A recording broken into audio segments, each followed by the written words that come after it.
Alice no País das Maravilhas, capítulo 6, Porco e Pimenta. Por um minuto ou dois, Alice parou olhando para casa, tentando imaginar o que fazer a seguir. Quando repentinamente um lacaio vestido com libré apareceu correndo, vindo da direção da floresta. Ela considerou que ele era um lacaio porque vestia um libré. Por outro lado, julgando apenas pelo seu rosto, poderia chamá-lo de peixe. E bateu com um estardalhaço na porta com os 2 dedos. E bateu com um estardalhaço na porta com os nós dos dedos. Quem abriu foi outro lacaio de libré, com uma cara bem redonda e olhos grandes como um sapo.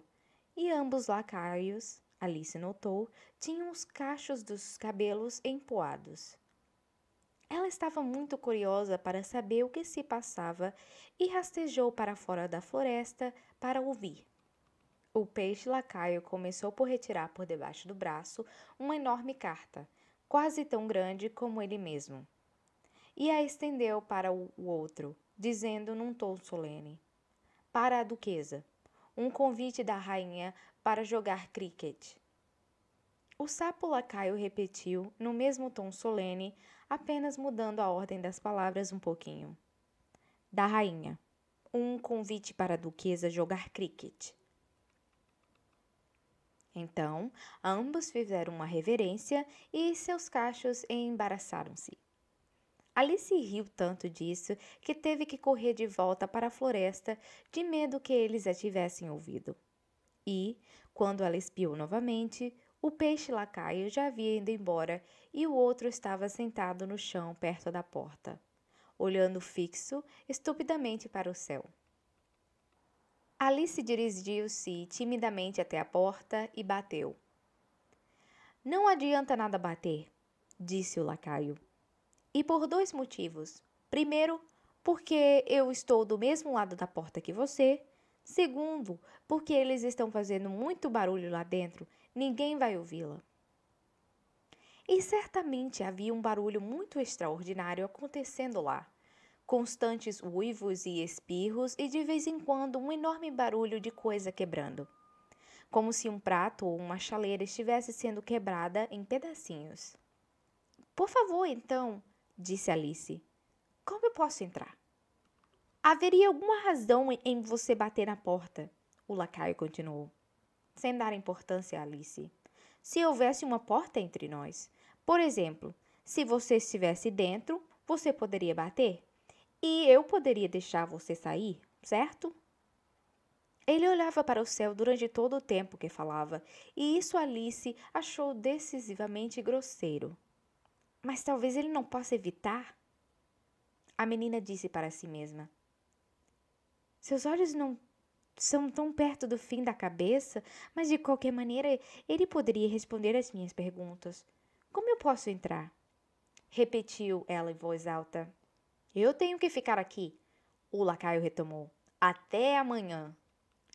Neste momento, a porta da casa abriu-se e um prato grande veio voando diretamente até o nariz do lacaio, machucando seu nariz e terminando por quebrar-se em 1000 pedaços contra uma das árvores atrás dele. "Ou no outro dia, talvez." O lacaio continuou no mesmo tom, como se nada tivesse acontecido. "Como eu posso entrar?" perguntou Alice mais uma vez, mais alto ainda. "Você ainda quer entrar?" disse o lacaio. "Esta é a primeira pergunta, você sabe?" Isso era, sem dúvida. Apenas Alice não gostou que lhe dissessem isso. "É realmente espantoso", murmurou para si mesma. "A maneira como essas criaturas falam é o suficiente para deixar qualquer um maluco." O lacaio parecia pensar que aquela seria uma boa oportunidade de repetir sua fala com variações. "Eu devo sentar aqui", disse ele. "De vez em quando, por dias e dias." "Mas o que eu posso fazer?" disse Alice. "Nada que você goste", disse o lacaio e começando a assoviar. "Ah, não adianta falar com ele", disse Alice desesperadamente. Ele é completamente idiota. Então ela abriu a porta e entrou. A porta dava diretamente para uma grande cozinha que estava cheia de fumaça de um lado ao outro. A duquesa estava sentada num tamborete de 3 pernas, bem no meio, embalando um bebê. A cozinheira estava inclinada sobre o fogo, mexendo um enorme caldeirão que parecia estar cheio de sopa. Certamente teremos muita pimenta nessa sopa, Alice disse para si mesma, ao mesmo tempo que espirrava. Havia realmente muita pimenta no ar, mesmo a duquesa espirrava ocasionalmente. O mesmo acontecia com o bebê, que espirrava e uivava alternadamente, sem um momento de pausa.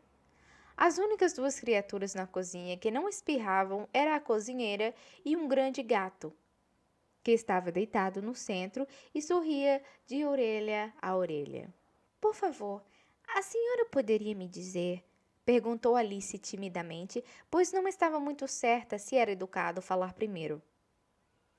Por que seu gato sorri desse jeito? Porque ele é um gato Cheshire, respondeu a duquesa. É por isso, porco. Ela pronunciou a última palavra com tanta violência que Alice deu um pulo. Mas ela percebeu no instante seguinte que o chamado era dirigido ao bebê e não a ela. Então armou-se de coragem e tentou novamente. Eu não sabia que os gatos Cheshire sempre sorriam. De fato, eu nunca soube que gatos poderiam sorrir. Todos eles podem, afirmou a duquesa, e muitos deles o fazem. Eu não conheço nenhum, disse Alice muito polidamente, sentindo-se agradecida por ter conseguido iniciar uma conversa. Você não sabe muito, disse a duquesa. Isso é um fato. Alice não gostou nada do tom da duquesa e pensou que seria melhor introduzir um outro tema de conversa. Enquanto ela tentava encontrar a cozinheira tirou o cadeirão de sopa do fogo e começou a atirar sobre a duquesa e o bebê todos os objetos que via pela frente. Os atiçadores de fogo vieram primeiro, depois uma chuvarada de panelas de molho, pratos e louças. A duquesa não ligava para nada, mesmo quando um dos utensílios a atingia. E o bebê estava uivando tanto que era impossível dizer se os projéteis machucavam ou não. Oh, por favor, veja o que a senhora está fazendo! Gritou Alice, pulando de um lado para o outro com agonia e terror. Oh, lá vai seu precioso nariz! Pois uma enorme caçarola voou bem perto do bebê e por pouco não o carregou. Se cada um se preocupasse com seus próprios negócios, disse a duquesa, rosnando roucamente, o mundo giraria mais rápido do que gira. O que não seria uma vantagem? Respondeu Alice, que sentia-se muito feliz pela oportunidade de mostrar um pouco do seu conhecimento. Eu fico pensando que trabalho deve ser fazer o dia e a noite. A senhora vê, a Terra leva 24 horas para girar em torno do seu eixo. Falando em eixos, disse a duquesa, cortem a cabeça. Falando em eixos, disse a duquesa, cortem a cabeça dela. Alice olhou de soslaio ansiosamente para a cozinheira para ver se ela iria seguir a sugestão, mas a cozinheira estava muito ocupada enchendo a sopa e parecia não ouvir nada. Então, ela continuou. 24 horas, eu acho, ou seriam 20, Ora, não me abole, falou a duquesa. Eu nunca tolerei números. E começou a embalar o bebê novamente, cantando um tipo de canção de ninar, dando no bebê um violento chacoalhão no final de cada linha. Fala bruto com o bebezinho, dá-lhe firme quando ele espirra, sem dó torce-lhe o focinho, ele faz isso só de birra. Então a duquesa cantava o segundo verso da canção. Ela começou a balançar violentamente o bebê para cima e para baixo. E a pobre coisinha berrava tanto que Alice quase não conseguia ouvir as palavras. Fala bruto com seu bebê, bate nele quando espirra, ele só quer encher a paciência porque ele é mesmo um chatinho. Falo bruto com meu menino, bato nele quando espirra, torço bem seu nariz, ele adora uma pimentinha. Tome aqui, você pode embalar um pouco se quiser. A duquesa disse para Alice, arremessando o bebê para ela enquanto falava. Eu preciso estar pronta para jogar cricket com a rainha. E apressou-se para fora da cozinha. A cozinheira atirou contra ela uma frigideira com óleo fervente, mas não conseguiu atingi-la. Alice apanhou o bebê com tanta dificuldade, pois a pequena criatura tinha uma forma estranha, esticando seus braços e pernas para todas as direções, como uma estrela do mar, pensou Alice. A pobre pequena coisinha bufava como uma máquina a vapor quando ela o pegou, e continuou se retorcendo e se esticando e se dobrando todo o tempo, de modos que, no primeiro minuto ou dois, isso foi muito o que ela poderia fazer para segurá-lo. Tão logo ela pôde compreender a maneira correta de embalar o bebê, que consistia em enrolá-lo em uma espécie de nó bem apertado entre sua orelha direita e seu pé esquerdo, para impedir que ele se desatasse. Se eu não afastar essa criança de mim, pensou Alice, tenho certeza que vou acabá-la matando em um dia ou dois. Não seria um crime deixá-la aqui? Ela falou as últimas palavras em voz alta e a pequena coisinha grunhiu em resposta. Não grunha, disse Alice. Não é uma maneira muito apropriada de se expressar. O bebê grunhiu novamente e Alice olhou ansiosamente para seu rosto para tentar ver o que se passava com ele. Não havia dúvidas de que ele tinha um nariz muito virado para cima, muito mais um focinho do que um nariz de verdade. Também seus olhos estavam se tornando muito pequenos para um bebê. Alice realmente não gostava de olhar para aquela coisinha. Mas talvez ele esteja apenas soluçando, ela pensou. E olhou mais uma vez para seus olhos para ver se havia alguma lágrima. Não, não havia lágrimas. Se você está se transformando em um porco, meu querido, disse Alice seriamente, eu não posso fazer nada por você, entenda.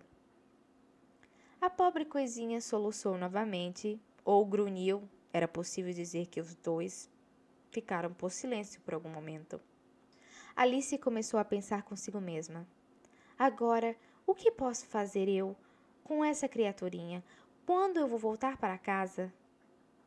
Nesse momento, ele grunhiu mais uma vez, tão violentamente que ela olhou para seu rosto alarmada.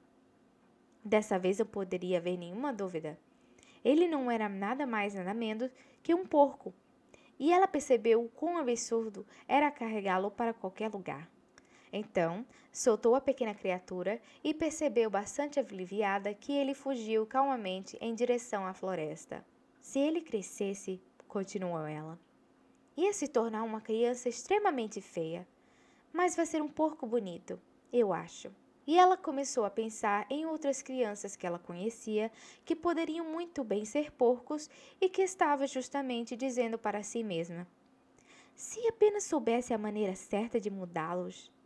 Quando levou um pequeno susto ao ver o gato de Cheshire sentado sobre ramos de uma árvore a pouca distância. O gato apenas sorriu quando viu Alice. Ele parecia bem natural, ela pensou, e tinha garras muito longas e muitos dentes grandes. Assim ela sentiu que deveria tratá-lo com respeito. Gatinho de Cheshire? Começou bem timidamente, pois não tinha certeza se ele gostaria de ser chamado assim. Entretanto, ele apenas sorriu um pouco mais. Acho que ele gostou, pensou Alice. E continuou. O senhor poderia me dizer, por favor, qual caminho devo tomar para sair daqui? Isso depende muito de ir para onde você quer ir, respondeu o gato. Não me importo muito para onde, retrucou Alice.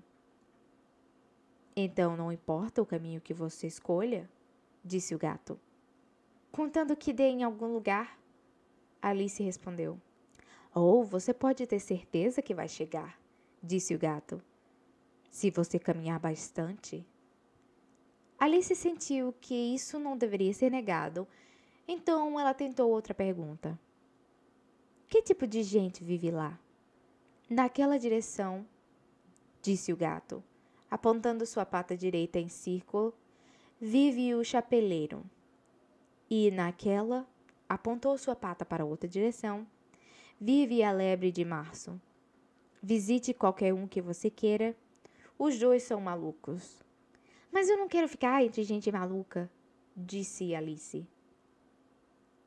Oh, você não tem saída, disse o gato. Nós somos todos malucos aqui. Eu sou louco, você é louca. Como você sabe que eu sou louca? Perguntou Alice. Você deve ser, afirmou o gato. Ou não deveria ter parado aqui. Alice não achou que isso provasse nada afinal. Entretanto, ela continuou. E como você sabe que você é maluco? Para começar, disse o gato, um cachorro não é louco. Você concorda? Eu suponho que sim, respondeu Alice. Então, bem, o gato continuou. Você vê os cães rosnarem quando estão bravos e balançar o rabo quando estão contentes. Bem, eu rosno quando estou feliz e balanço o rabo quando estou bravo. Portanto, eu sou louca. Eu chamaria isso de ronronar, não de rosnar, disse Alice. Chame do que você quiser, disse o gato. Você vai jogar cricket com a rainha hoje. Eu gostaria muito, respondeu Alice. Mas ainda não fui convidada. Você me verá lá, disse o gato, e desapareceu. Alice não ficou surpresa com isso, ela estava se acostumando com as coisas mais estranhas acontecendo. Enquanto ela tinha olhado para o lugar onde o gato estivera, ele reapareceu repentinamente. A propósito, no que se transformou o bebê? Perguntou o gato. Eu quase me esqueci de perguntar. Transformou-se num porco. Alice respondeu calmamente, como se o gato estivesse voltado da maneira mais natural possível. Eu pensei que ele iria, disse o gato, e desapareceu novamente. Alice esperou um pouco, meio que esperando vê-lo novamente, mas ele não apareceu, e depois de 1 minuto ou 2, ela começou a caminhar na direção de onde foi dito que a lebre de março morava. Eu já vi chapeleiros antes, disse ela para si mesma. A lebre de março será mais interessante e talvez, como é maio, ela não estará delirante. Pelo menos não tão loucamente como ela deve ficar em março. Ao dizer essas palavras, ela olhou novamente para cima e lá estava o gato novamente, sentado no galho de uma árvore. Você falou porco ou figo? Disse o gato. Eu disse porco, retrucou Alice. Eu gostaria que você parasse de aparecer e desaparecer repentinamente. Você me deixa tonta. Tudo bem, disse o gato. E dessa vez ele desapareceu bem lentamente, começando pelo final do rabo e terminando pelo sorriso, que permaneceu por algum tempo depois do resto ter ido embora. Bem, eu tenho visto muitos gatos sem sorriso, pensou Alice. Mas um sorriso sem o gato? É a coisa mais curiosa que eu já vi em toda a minha vida. Ela não tinha ido muito longe antes de avisar o que imaginou ser a casa da lebre de março. Ela achou que deveria ser a casa certa porque as chaminés eram feitas com uma forma de orelhas e o teto era coberto com peles. A casa era tão grande que Alice não queria se aproximar até mordiscar um pedaço da mão esquerda do cogumelo e crescer para mais uns 70 centímetros. Mesmo depois disso, ela caminhou em sua direção timidamente, dizendo para si mesma: suponhamos que esteja delirante afinal. Eu quase desejo que estivesse ido ver o chapeleiro.